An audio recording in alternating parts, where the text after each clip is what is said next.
A carpenter went home after shutting down his workshop.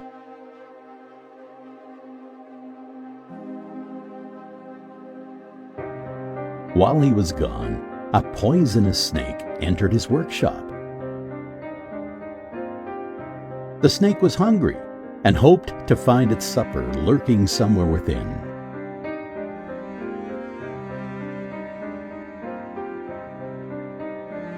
It slithered from one end to the other.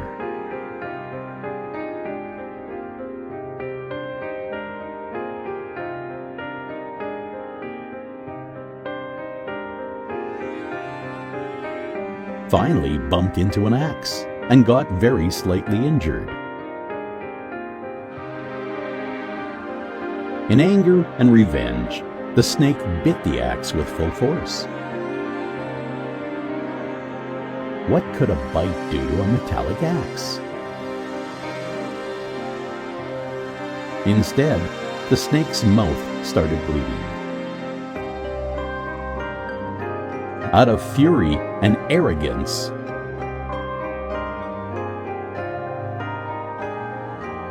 the snake tried its best to strangle and kill the object that was causing it pain by wrapping itself around the axe. The next day, when the carpenter opened the workshop, he found a dead snake wrapped around the axe blade.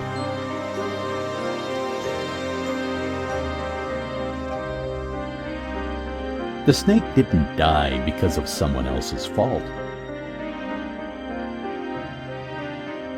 but faced these consequences merely because of its own anger and wrath.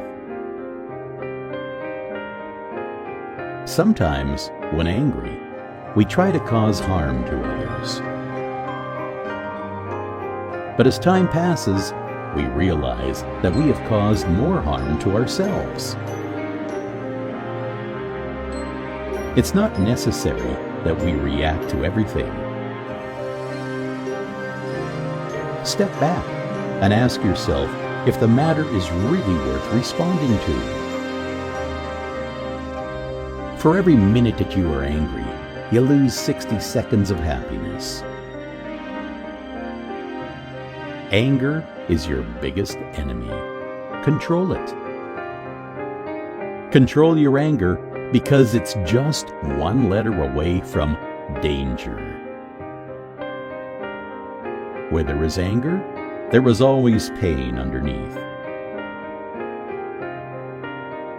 Anger doesn't solve anything. It builds nothing, but it can destroy everything.